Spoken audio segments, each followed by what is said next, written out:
The plea was so small, so fragile, it nearly vanished into the winter air. Yet it froze Jonathan Hale in his tracks.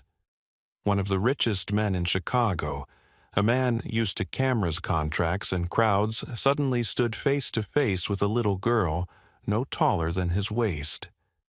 "Please save my brother," she whispered, tugging at his sleeve. She wasn't asking for an autograph or a photo. She wasn't even asking for herself.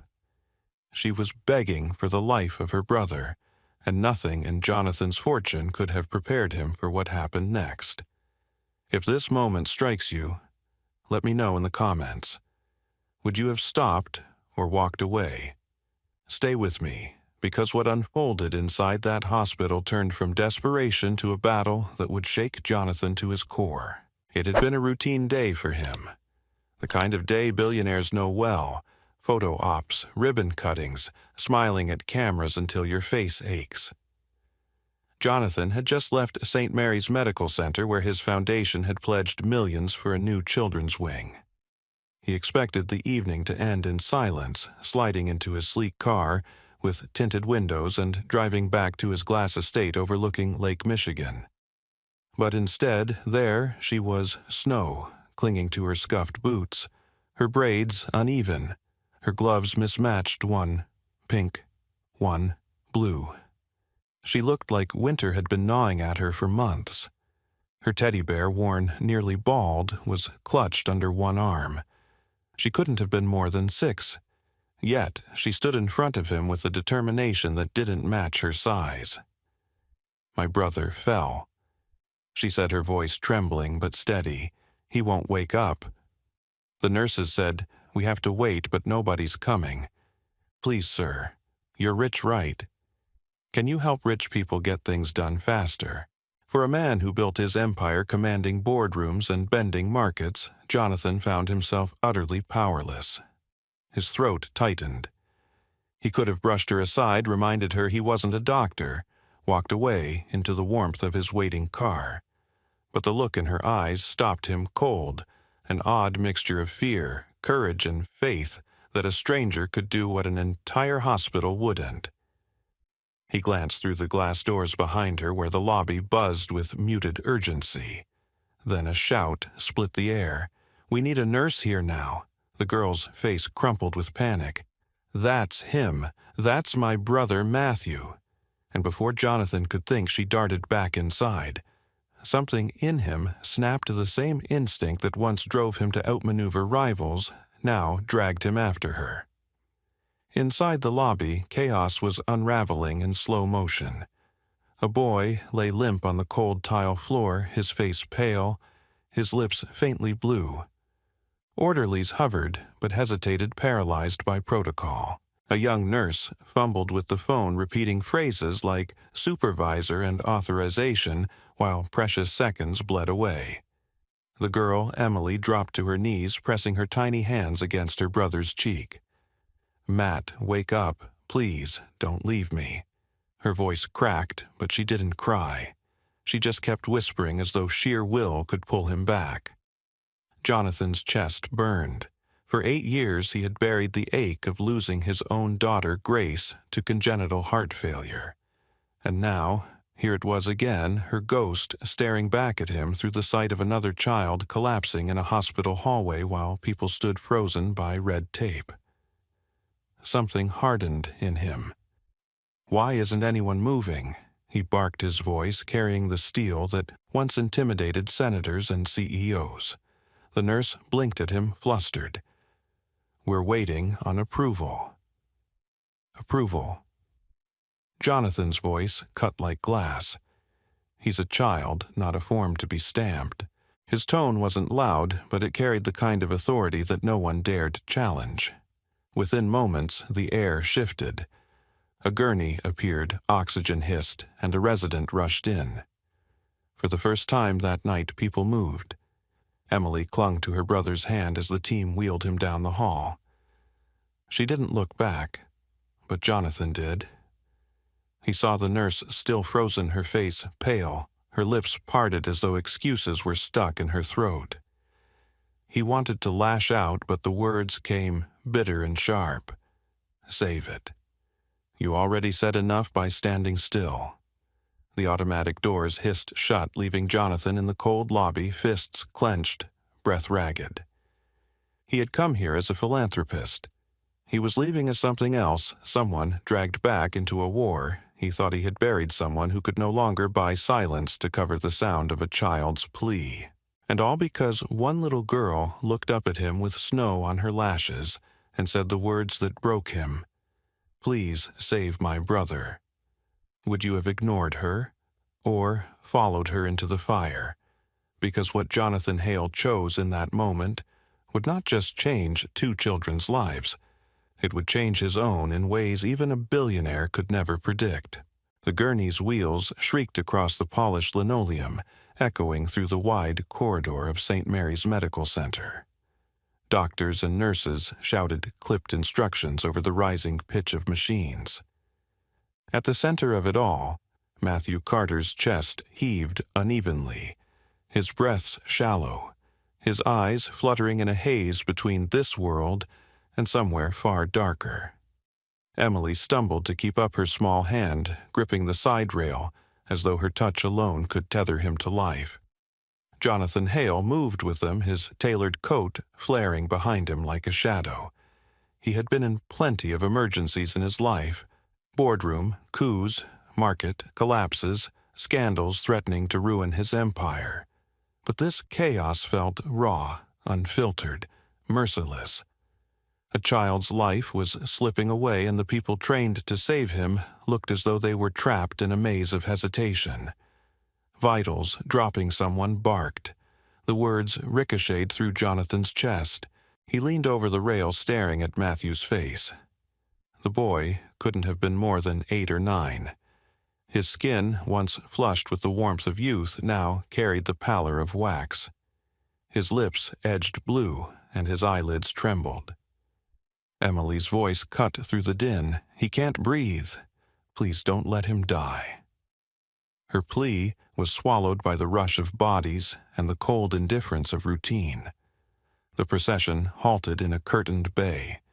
Machines wheeled in wires tangled a mask pressed against Matthew's face. A nurse stepped forward, blocking Jonathan's path. Her expression was polite but firm. "Sir, you need to step back. Only family can remain inside." Jonathan's jaw set. "That girl is his sister. You're telling me she can't stay?" "It's policy," the nurse replied, her voice soft but final. "Minors can't be in the trauma room. We'll do everything we can, but Jonathan snapped. "What exactly are you waiting for now?" "Another form. Another call upstairs." His words cracked across the room, pulling glances from white-coated figures who seemed to shrink under the weight of his fury. The nurse faltered eyes, flicking toward the charge physician who entered, his face taut with the exhaustion of too many night shifts. "Dr. Ramirez," she said quickly, as if summoning backup. Ramirez didn't flinch. He adjusted his glasses and approached Jonathan with the deliberate calm of a man used to storms. "Mr. Hale, I know who you are, and I assure you we are acting as fast as we can. But the boy's condition is complicated. He may need surgical intervention, possibly a transplant evaluation." "That requires," Jonathan cut him off. "It requires someone in this building to stop hiding behind procedures and act like a human being." His voice rose sharp enough to slice the sterile air. Emily tugged at his sleeve again. "Please don't let them take him away from me," she whispered. Ramirez crouched down beside her, his voice softer than before. "Emily, we're going to help your brother. But right now, we need space to work. Can you wait just outside?" The girl shook her head violently, tears brimming. "Every time I wait, people say they'll help, and they don't.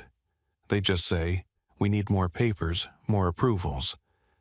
My mom signed forms last time, but nothing happened. Nobody listens." Her words landed like a blow to Jonathan's chest. He remembered Grace, the nights of promises from doctors, the endless jargon, the hope dangled like bait until it was too late. He wouldn't stand here and let another child endure the same agony. He turned back to Ramirez. "You'll keep her here. She deserves to see that you're not just another cog in this machine. You'll treat her brother like your own." His voice was low, but every syllable vibrated with command. Ramirez studied him for a long moment, then nodded once curtly. "Fine." She stays, but she doesn't interfere. The room swelled with renewed urgency. Compressions started, oxygen hissed, alarms shrilled. Jonathan stood at Emily's side, steadying her trembling shoulders. She buried her face into his coat but kept one hand stretched out toward Matthew, refusing to let go completely. Minutes felt like lifetimes. Then the monitor beeped, stronger, steadier. Relief rippled through the staff. Ramirez exhaled. "We've stabilized him for now. He's critical, but alive." Jonathan's shoulders sagged. He hadn't realized he'd been holding his breath. Emily lifted her head, her face streaked with tears. "So he's not going to die." Ramirez's expression remained measured. "Not tonight. But the truth is, his heart is failing. Without a transplant, his chances are slim." The words struck like a verdict. Jonathan looked at the buoy wires snaking across his small body machines, doing what his heart could not. For the first time in years, Jonathan felt the weight of helplessness, the very thing his wealth was supposed to protect him from. Emily's grip tightened. "You can help him, right? You're rich. You can make them fix him." Her voice was small, yet it carried a devastating trust, as if the man she'd just met was her only lifeline. Jonathan swallowed hard. The billionaire who could bend governments now stood powerless before an 8-year-old's plea. But something shifted inside him, a spark reignited by her faith. He leaned down to meet her eyes. "I don't know how yet, Emily, but I swear to you, I won't let him slip through their fingers. Not like this." In that moment, the confrontation wasn't just between Jonathan and a bureaucratic hospital system. It was between Jonathan and himself, the man who once failed to save his daughter and the man who refused to fail again. The machines hummed, the fluorescent lights buzzed, and the city outside continued its restless churn. But inside that curtained bay, a promise had been forged. It was not bound by policy or paperwork, but by something far more dangerous, a billionaire's will sharpened by grief and ignited by the desperate plea of a child. The hospital grew quiet after the chaos, the kind of quiet that doesn't feel like peace but like exhaustion, like the world holding its breath. Emily had fallen asleep in a hard plastic chair beside her brother's bed, her small hand still resting on the edge of the blanket, as if she feared Matthew might slip away if she let go. Machines beeped in steady rhythm, keeping his fragile heart alive. Jonathan Hale sat nearby, his coat folded over his lap, his gaze fixed on the boy. In the soft glow of the monitor lights, Matthew looked even younger, swallowed by wires and tubes. For a man who had built towers of glass and steel across Chicago, who had faced presidents and kings, it was this image, a child battling quietly against death, that undid him. He had walked into the hospital as a benefactor. Now he sat as something else, entirely unsure if he was a rescuer or simply another bystander. The scent of antiseptic carried him back to nights he had sworn to forget. He could still see Grace lying in a bed, almost identical to this one, her dark hair fanned across the pillow, her chest rising and falling with the help of machines. He remembered the sterile words of doctors, the clipped tones of nurses, the way his money had bought better equipment, better specialists, but not time. No matter how hard he had fought, Grace slipped through his fingers, leaving behind only silence and an ache that never dulled. Jonathan leaned forward, pressing a hand against his forehead. He had promised himself he would never come back to this place in his heart, never reopen the wound. But Emily had pulled him straight into it with her plea, and now there was no turning away. A soft rustle broke the stillness.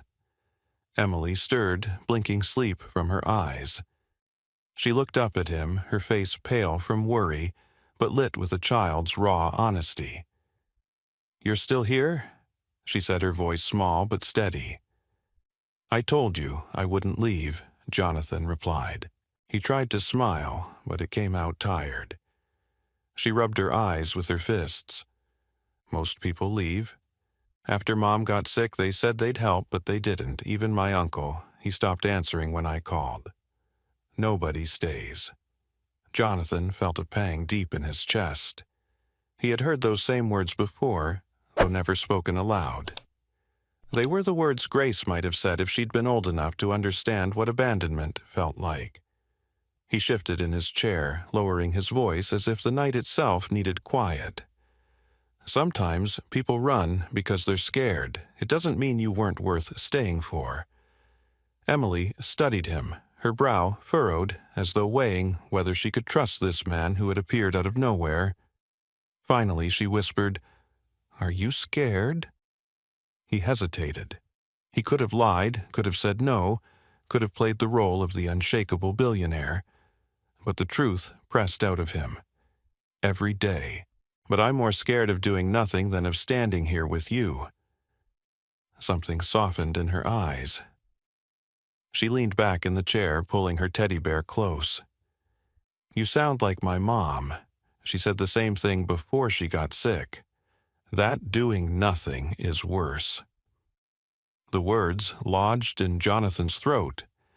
He wanted to ask about her mother, about how two children had ended up facing the world alone, but Emily's expression closed around the subject, a quiet shield of pain he recognized all too well.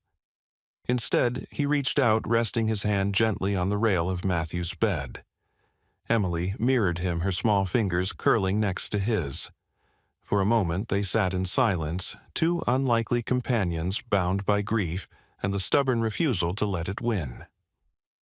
Hours passed in the dim light. At one point, a nurse brought Emily a cup of warm milk from the cafeteria. She wrinkled her nose, but drank it anyway. And Jonathan found himself remembering when Grace had done the same, insisting that milk tasted like medicine, but drinking it because he asked her to. He almost laughed at the memory, but it caught in his throat and turned into something closer to a sigh. When Emily finished, she set the empty cup aside and whispered, "Do you have kids?" Jonathan's chest tightened. He could have said no. He could have sidestepped the truth. But looking at her, the way she sat upright, even though her eyelids sagged, the way she carried her brother's weight on her narrow shoulders, he realized she deserved honesty. "I had a daughter," he said quietly. "Her name was Grace. She was about your age when she got sick." Emily's gaze softened. "Did she get better?" The silence stretched before Jonathan forced the word out. "No." Emily didn't ask for details. She didn't press. Instead, she slid her teddy bear across the chair, nudging it toward him. "You can hold him if you want. When I get sad, Mr. Buttons helps. He makes me feel like I'm not alone." Jonathan stared at the worn bear, its seams fraying, one eye missing. He picked it up carefully as though it were made of glass. The gesture cracked something inside him, and he realized his hands were trembling. He hadn't held anything belonging to a child since the day Grace's toys were packed away. Emily settled back against the chair, her voice drifting with sleep. "You don't have to talk if it makes you sad. You can just sit here with us." So he did. For the first time in years, Jonathan sat in the quiet of a hospital room, not as a benefactor, not as a man trying to buy solutions, but as someone simply present. And as the night stretched on, he understood the bond being forged wasn't charity. It wasn't duty. It was something deeper, born of memory and pain, stitched together in the fragile hope that maybe this time staying would make the difference.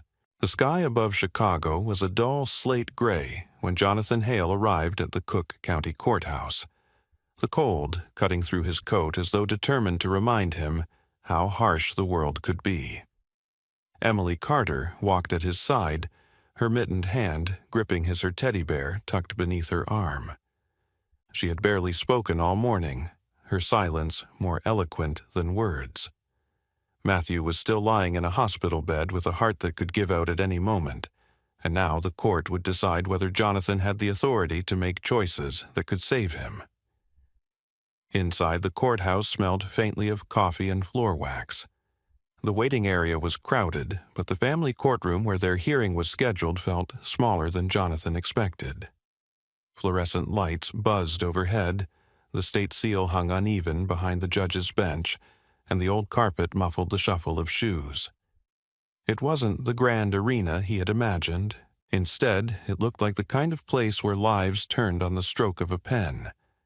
Linda Foster, the social worker, was already seated at counsel table with a file so thick it seemed to contain the children's entire existence. She greeted Emily with a small nod, and Jonathan with steady eyes that carried both encouragement and warning. Across the aisle sat an unfamiliar woman with sharp cheekbones and an expensive coat, her lawyer whispering to her before the judge entered. Evelyn Sharp, a distant cousin. Jonathan had read the briefing the night before, though Emily had never once mentioned her name. The judge took her seat with quiet authority, a woman in her 60s who radiated no-nonsense efficiency. This is the matter of Carter minors, Matthew and Emily. Petition for emergency guardianship and medical consent. Appearances. Each attorney introduced themselves. Jonathan sat still, aware of Emily's small hand gripping his sleeve. When the room quieted, the judge looked to Linda. "Miss Foster, your report." Linda rose, adjusting her glasses. Matthew Carter, age 9, is admitted at St. Mary's Medical Center with advanced heart failure. His attending physician, Dr. Ramirez, has provided an affidavit stating urgent transplant evaluation and surgical intervention are required. Emily Carter, age 6, has no legal guardian available. Their mother is deceased, father unknown. No verified relatives have provided care. Mr. Hale has petitioned for temporary guardianship limited to medical decision-making and placement.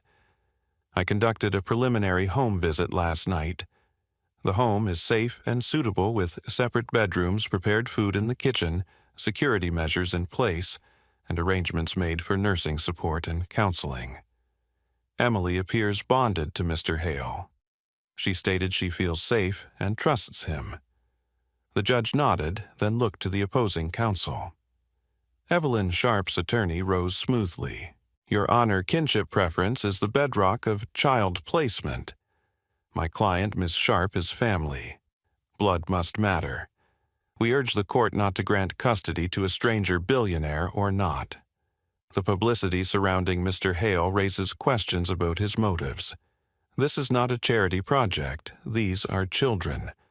Jonathan's attorney stood voice measured.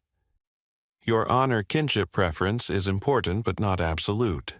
The statute is clear, the child's best interest prevails. Ms. Sharp has not been present at the hospital, has not contacted the department until today, and has offered no concrete plan for Matthew's urgent care. Mr. Hale has provided stability, immediate support, and medical resources in a life-or-death situation. Delay here could cost a child his life." The judge turned to the guardian ad litem. Recommendation. The gal rose, a middle-aged woman with tired eyes and ink stains on her hands. "I met Emily this morning. She understands her brother is very sick. She told me Mr. Hale stays when it gets late. For a child who has seen too many adults disappear, consistency is critical. Given the urgency of Matthew's medical condition, I recommend granting Mr. Hale temporary guardianship for medical consent and placement with review in 30 days and an expedited home study." The judge shifted her gaze to Jonathan. "Mr. Hale, stand and address the court. In plain terms, what will you do for these children if I grant this petition?" Jonathan rose. His hands were steady, though his chest burned with the weight of the moment. "If you sign the order, Matthew gets treatment now. No delays, no waiting for paperwork. I've already retained a pediatric transplant coordinator to assist Dr. Ramirez. I will fund any uncovered medical costs. Emily will remain in my home, attend school with support, visit her brother daily, and receive counseling. I welcome supervision home visits, whatever oversight the court requires. I am not here for headlines. I am here because a 6-year-old girl asked me not to leave, and I intend to keep that promise. Evelyn's lawyer leaned forward. And if the cameras show up, Mr. Hale, will these children become a prop for your image? Jonathan didn't look at him. He met the judge's eyes. I can shut out cameras. I can't shut out the clock running out on Matthew's heart. The judge studied him for a long moment, then turned her attention to Emily. Would you be comfortable speaking, young lady? Emily glanced up at Jonathan. He bent down, whispered, Only if you want to. She nodded. The bailiff lowered the microphone. Emily clutched her bear and stood on tiptoe. Emily, the judge said gently, Do you know why you're here today? Emily's voice was quiet but clear. My brother's sick. They said he needs someone to say yes so he can get better. Do you feel safe with Mr. Hale? Yes. Why, Emily's eyes flicked to Jonathan, then back to the judge. Because he didn't go home when it got late. The room fell silent. The words, simple as they were, landed heavier than any lawyer's argument. The judge leaned back. Thank you, Emily. You can sit. Emily slid back into her chair, gripping Jonathan's hand. The judge adjusted her glasses. The law favors family placement when appropriate, but kinship alone does not override urgency, continuity, or the children's expressed needs. Ms. Sharp has not provided care, not been present, and offers no concrete plan. The medical evidence is urgent. I find that temporary guardianship to Mr. Hale limited to medical consent and placement is in the children's best interests. Review set in 30 days. Home study to be completed in 14. Guardian ad litem to monitor and report. She signed the order. The scratch of her pen sounded louder than the shuffling of papers, louder than the hum of lights. For Jonathan, it was the sound of a door unlocking. In the hallway afterward, Linda handed him the certified copy. This gives you the authority you need. Dr. Ramirez can move now. Jonathan slipped the document into his jacket pocket, feeling the weight of it against his chest. Emily tugged his hand. Does this mean Matthew gets help? Yes, Jonathan said. No more waiting. They walked together toward the elevator, the world outside still gray and wet. But for the first time in years, Jonathan felt something stir inside him that wasn't grief. It was resolve, sharp and alive. He had been given permission not just by the court, but by a child who believed in him. And he intended to prove she was right. The winter sun broke through the clouds the morning Matthew opened his eyes. It wasn't much light, just a thin shaft through the hospital blinds, but it was enough. His chest rose evenly, no longer laboring against a failing heart. The beeping of monitors that once seemed like a countdown now sounded like reassurance. Dr. Ramirez stood at the foot of the bed, a rare smile breaking the professional mask. The surgery went as well as we could hope, he said, quietly. He's not out of the woods, but he's strong.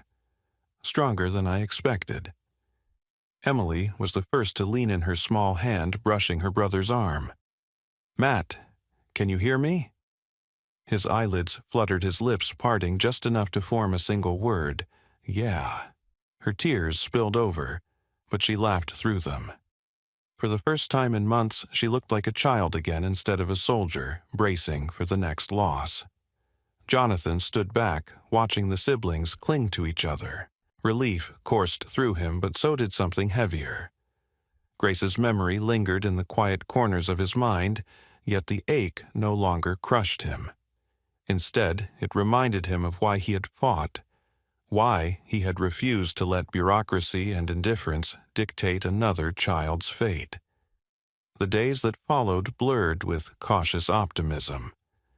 Jonathan stayed at the hospital reading business reports in waiting rooms, signing contracts between conversations with doctors, his phone buzzing with calls he often ignored.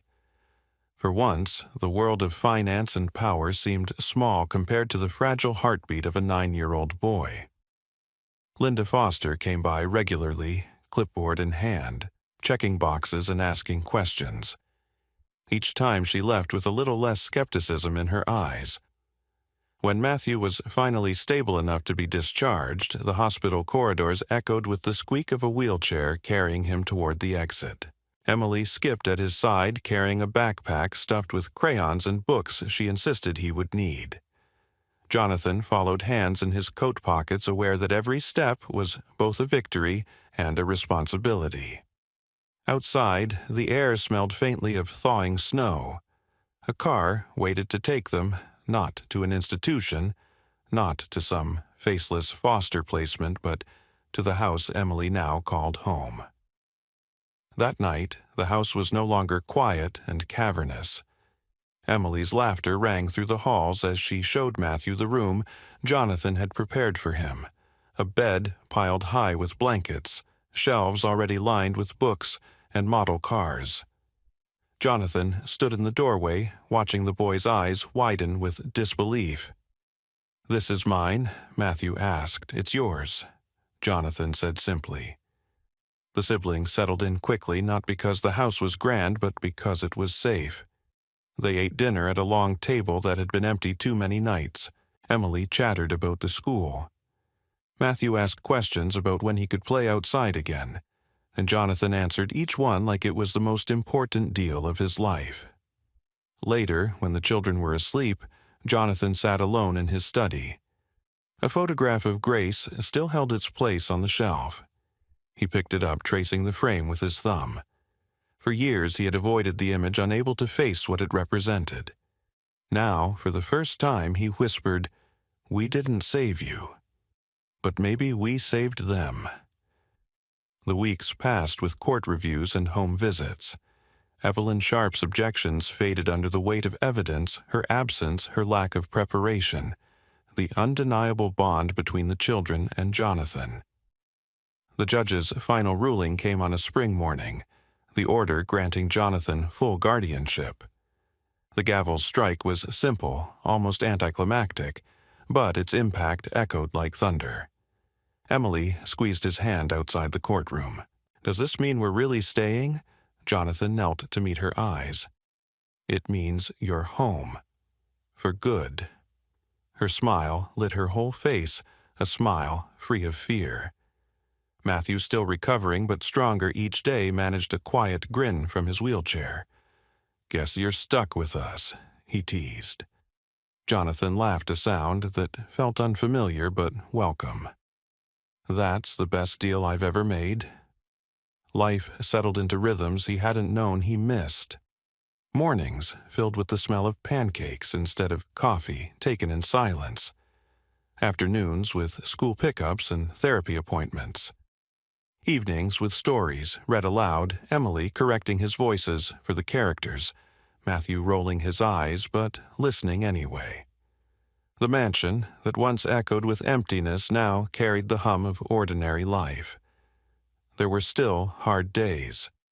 Nights when Matthew woke gasping, haunted by the memory of breathless panic. Mornings when Emily clung too tightly, afraid of being left behind. Jonathan faced them all not as a billionaire wielding influence, but as a man who refused to walk away. He learned patience in new forms, not in waiting for markets to turn, but in waiting for children to trust. Months later, on a warm evening, Jonathan stood in the backyard, watching Emily chase fireflies, while Matthew, still cautious but stronger, sat on the porch steps, cheering her on. The city skyline glowed in the distance, but here the world felt small, contained, safe. Emily caught a firefly, cupped it in her hands, and ran to Jonathan. "Look," she whispered, opening her palms just enough for the light to flicker. He watched the tiny spark rise into the night sky. For years he had lived surrounded by lights, neon LED, the glow of screens and skylines. But none of them compared to the fragile glow of that moment. Emily tugged at his sleeve. "You stayed," she said simply. Jonathan pulled her close, his eyes on Matthew, then on the stars above. "I told you I would." And for the first time in a long time he believed it not as a promise struggling to be kept, but as a truth already lived. The battle had been fought. The victory won, not in boardrooms or courts, but in the quiet persistence of showing up. And in that quiet, in the laughter of children, and the steady beat of a healing heart, Jonathan Hale finally found peace. Jonathan Hale's journey began with a moment that seemed insignificant on the surface. A child's hand tugging at his sleeve, her small voice breaking the winter air. "Please, save my brother." For a billionaire accustomed to influence and control, that plea was disarming. Yet it awakened something in him he thought had been buried forever. What unfolded from that night was not just a fight for medical care or legal guardianship. It was the rebirth of a man who had been living in the shadow of his own grief. In the sterile hallways of St. Mary's, Jonathan discovered that money could open doors, but it could not guarantee compassion.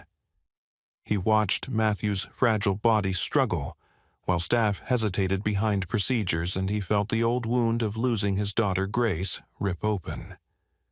Still, where he once withdrew into silence, this time he pressed forward. His determination was fueled not by wealth, but by a promise to Emily that he would not leave. Each confrontation with hospital administrators, with Evelyn Sharp in court with his own fear, became a test of his willingness to stay. The courtroom battle brought the story into sharp focus.